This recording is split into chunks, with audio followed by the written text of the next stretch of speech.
Hello and welcome to Distillations. I'm Lisa Berry-Drago. This fall, the Science History Institute partnered with Philadelphia photographer Kyle Cassidy to showcase portraits of the pandemic's essential workers on the exterior of our building. If you're local, you can come see these life-size portraits for yourself at 3rd and Chestnut Streets and listen to our accompanying audio guide produced by our podcast team. It features interviews with 3 of our portrait subjects, a nurse, a mask maker, and an Instacart shopper. They take us back to the spring and describe what their lives were like on the front lines of a pandemic. If you're not local, you can still listen to their stories. It's the last Distillations episode in your feed, titled Between Us and Catastrophe. As the COVID pandemic began raging again this fall, we wanted to check back in with a nurse and hear what it's like to be on the front lines for a second wave. Our senior producer, Mariel Carr, talked to Linda Ruggiero, a nurse at a large hospital in Philadelphia. Linda talked about how treatment has changed, what medical providers now know about COVID, what they still don't know, and how every nurse she knows is suffering from PTSD. So my name's Linda Ruggiero, and I'm a nurse in a Philadelphia hospital. I was a med-surg nurse, so I worked in like a medical surgical floor that had been transformed into a COVID unit in April. So you had a bit of a lull over the summer, but things, as we all know, have now picked up again. Does it feel like you're back there in April, or does anything feel like it's different now? Now I guess we have like a better sense of how to handle the disease. I think at the beginning it was like trying to treat patients with a disease that you didn't know anything about. Like you didn't know the progression, you didn't know all the symptoms, you didn't know how much time you had before, patients started progressing, towards needing ICU care. Now we have like a better handle of like how quickly their oxygen needs change. We now know that there are a lot of other symptoms. We know that there are sometimes no symptoms. We know how it affects younger people a little bit better. And so I think we're a little bit better prepared. At the beginning, there was a lot of questions about what is the proper PPE to use? Is it airborne? Is it droplet? Do you need an N95? Do you need a PAPR? So we have like kind of better handles on that. I think one issue is that everyone's tired.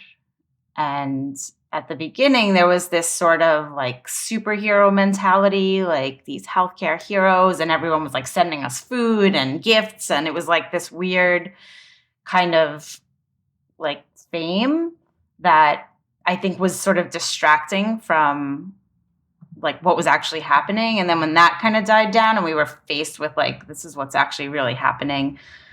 And I think we had like this sigh of relief when we thought it was not over, but gone for a while. And then it came back and we were like, we're so tired still, especially because in the interim, when surgeries started back up, there was this backlog of people who wanted to have, so we were swamped with with like elective surgeries and things that people have been waiting months to have done. So we were still really, really busy. It just wasn't in like a sort of critical care sort of way.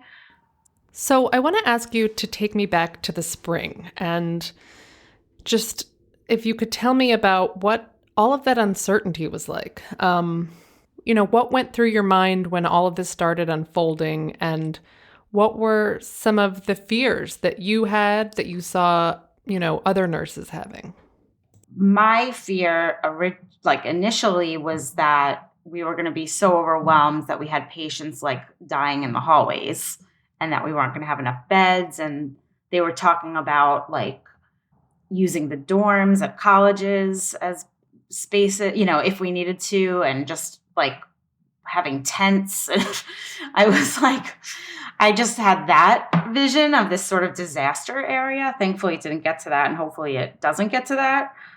And I think that a lot of nurses had the fear of, of getting sick. And I think a lot, especially people who, like I live alone, but people who, have families were afraid of like giving, bringing something home to the family. We had a lot of nurses who were brand new mothers, so had like new babies. A lot of them were staying in hotels, like away from their families. And also just the fear of like not knowing how long it was going to go on for. And when we were at a point where there were so many nurses getting sick, we were all like, well, what if everyone gets like then what happens if everyone gets sick? So I think those were kind of the initial fears, and just like the uncertainty of we don't know what all this virus could do. I in particular, I guess, and the nurses on my floor, like we work with, for the most part, generally like relatively healthy people, like people who come in for like elective surgeries, or they come in for like a motor vehicle accident, or, we don't work in an ICU. So we don't work with people who are very, very sick. If they get very sick, we transfer them to the ICU. So we're not really used to losing patients or patients passing away, and people were dying every day. It was like they would come to the emergency room, they'd come up to the floor, they'd die 2 hours later.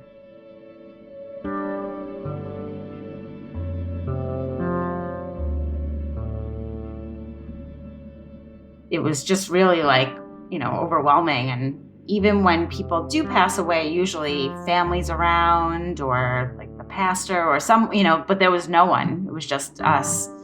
And it was really, it's horrible. It's horrible, especially that people can't be with their families.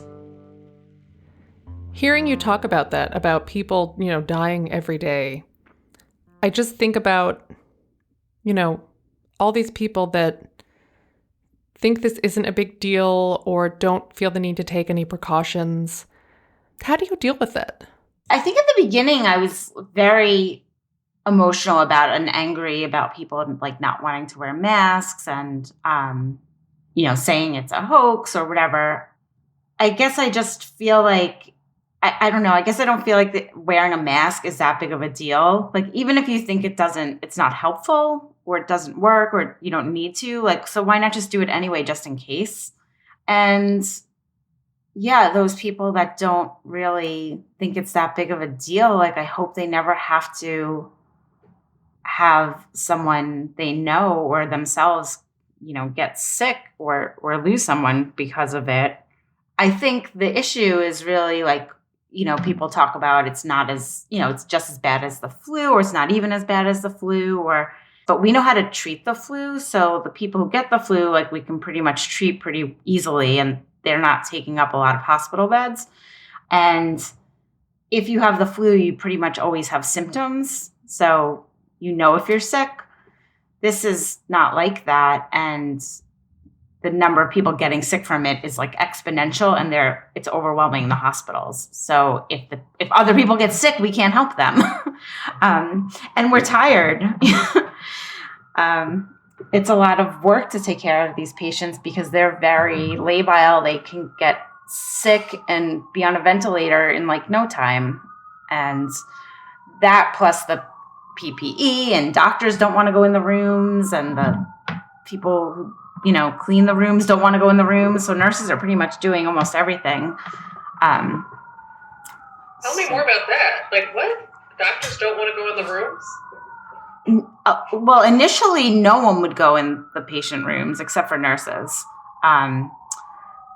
Sometimes a doctor would go in, but at the very beginning, especially when we were unsure about whether we were going to have enough PPE, like, we were really limiting the number of different people going in because we just didn't have the PPE for it. But at the beginning, they really wanted to like reduce the amount of exposure for people. So they got rid of nursing assistants, the phlebotomists that draw blood, like labs in the morning. They wouldn't come in the rooms. Housekeeping, the people who take out the laundry, the people who take out the trash, the people who bring food, like, they don't come in these rooms. So we do all of that now. And then isn't that just increasing your exposure as well? Right. Yes. Mm-hmm. And that's what I think a lot of nurses get upset about, because why should I be exposed? And their thought is like, you're in there anyway, but the amount of time you're in there is like increasing your risk. Have you gotten sick at all? I did not get sick. I was tested a number of times and I got tested for antibodies, and it seems like I haven't thankfully gotten it, which is great.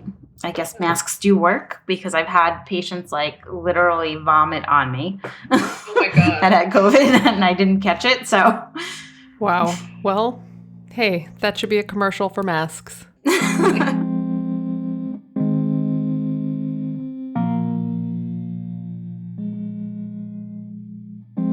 So I want to ask you, between now and the spring, what's changed treatment-wise? So we now know, like, if they start like requiring this much oxygen, we know that they're probably going to crash. So we have to send them to the ICU sooner. At the beginning, we didn't know any of that. So we have like we certainly have a better handle on that. There are so many different types of treatments depending on the person. Because of their comorbidities, they don't qualify for a lot of different things.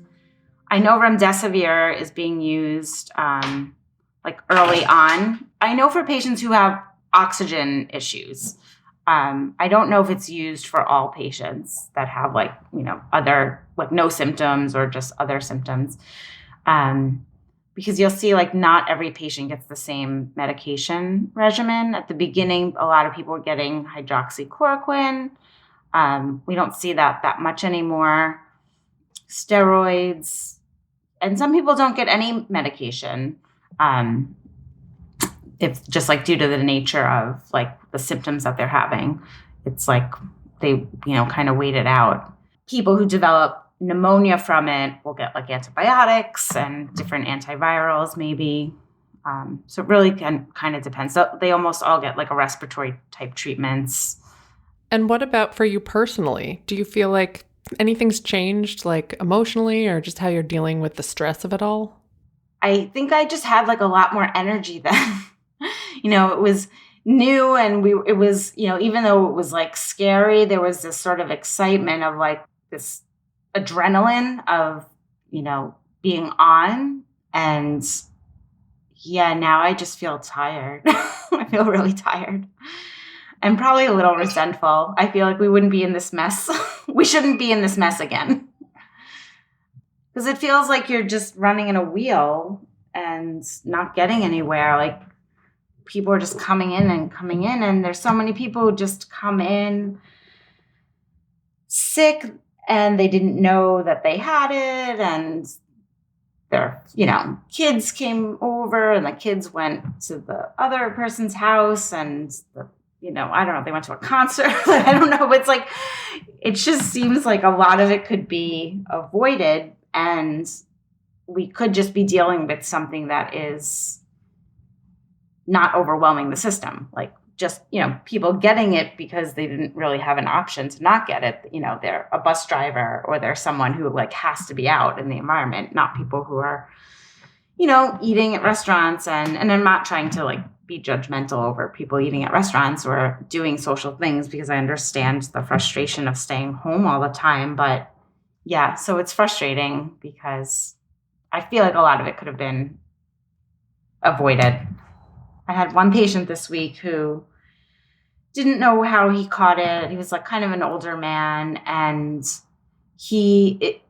it's like getting the flu times 100. Like every patient that I've had that's been like sick from it says they're dying. Like they really believe they're dying. And they literally can't breathe. Like they're gasping for air. And then the feeling of not being able to breathe makes it worse because they get anxious. And the family member's on the phone trying to talk to them. They can't talk because they can't breathe. The family member's home freaking out because they can't see them.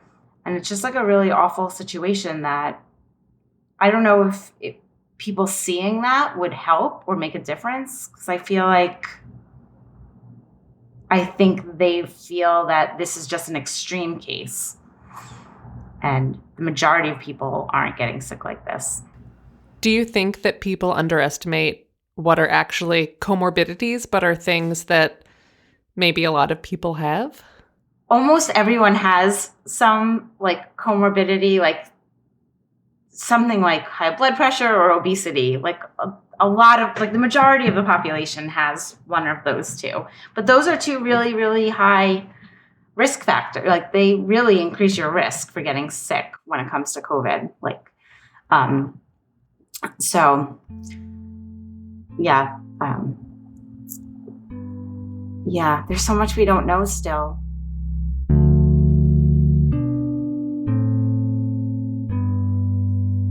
Have you been doing anything for your own emotional well-being? And do you feel like you've been suffering from anxiety from all of this? I don't see how you possibly couldn't.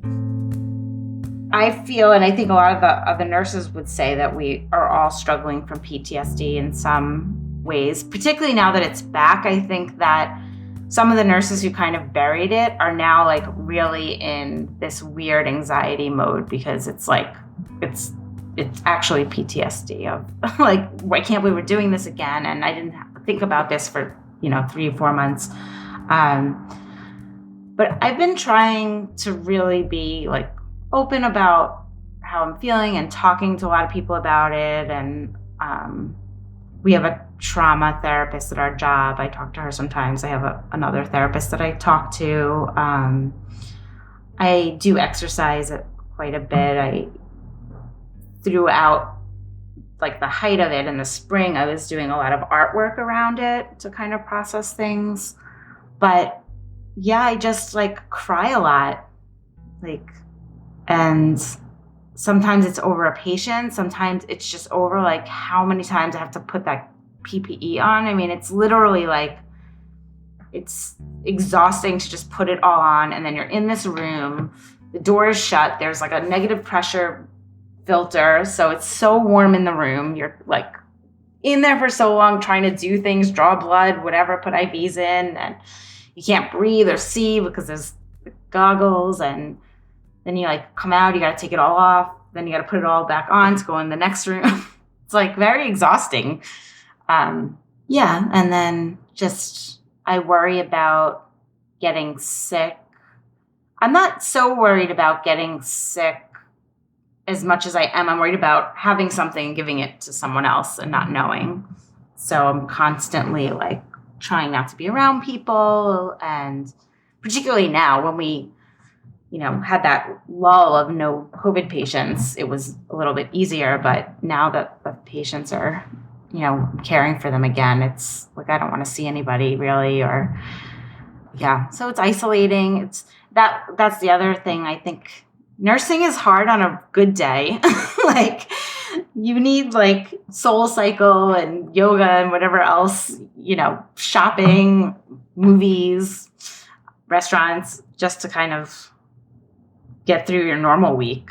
And so then when you don't have that and you have this on top of it, yeah, it's rough. You mentioned earlier that nurses are now basically the only people going into patients' rooms, and that obviously seems like a huge amount of work, extra work, but it also seems like a really big sort of emotional responsibility to be the only person that patients are interacting with. Yeah, it's hard on a lot of levels. It's just heartbreaking. It's heartbreaking to be like the patients you're like the only person they see ever. And you're covered from head to toe, so they don't even know what your face looks like. And it's hard to give good patient care and also emotional support. Like you just don't really have the time. And then to, come out of the room and then call the family and give them updates. It's hard to do all of that without like, cutting the family members off. And sometimes you have a patient with 5 different family members call. And sometimes you can't even get to all the calls. And that's what's, I think, heartbreaking, because I just think of family members sitting at home and being worried and not having information because, the nurses and the doctors are just too busy to get to them. And if they're in a patient room, you can't really pick up the phone and put it on your face if it's got like coronavirus all over it. So I'm trying to like figure out how to deal with it, and I think I'm like brushing the surface of trying to get through it, but I feel like I just feel broken.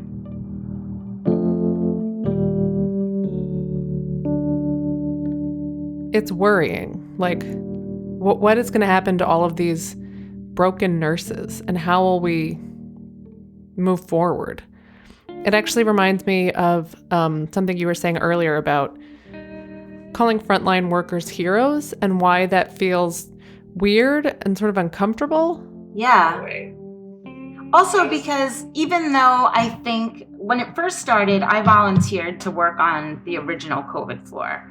I knew our floor would probably become a COVID floor anyway, and I was like, it'd be good to get the experience. They needed the help, and I was like, I'm happy to do this. I don't have children at home, and I don't have like immunocompromised loved ones that I live with. So I would do it anyway, but we also at the same time feel like we don't have a choice. Like we have to do it.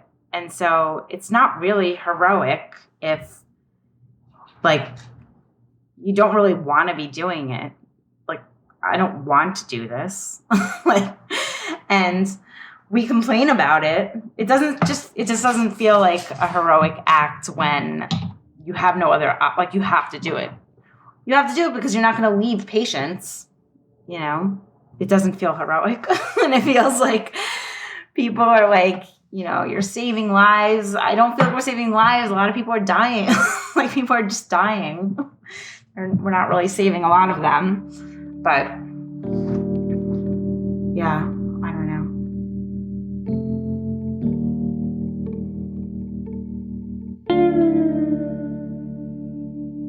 Do you have anything else that you want to add or get off your chest, or things that you want people to know or do? I guess I feel like it's hard to do this, especially when you've been like cooped up for so long, but to just be like a little bit more patient with each other. Like, you don't know what, they had that saying that, we're all in the same boat. Well, we're not all in the same boat, but we're all in the same storm. But it's true, like, none of this is easy for anyone. Like, no one's life has not been altered in some way. And you don't know if people are struggling with, like, their, with mental illness issues, or if they've lost someone, or if they're just isolated and they're struggling, or,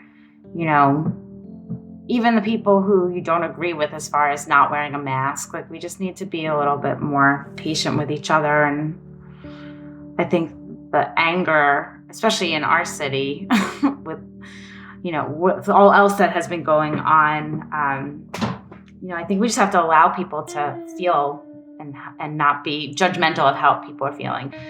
We all just have to get through this, and we're probably all doing something that we shouldn't be doing. We just all should try to do better, and accept that none of us are going to be perfect. But that, we have to try to do what we can to like support each other, I guess.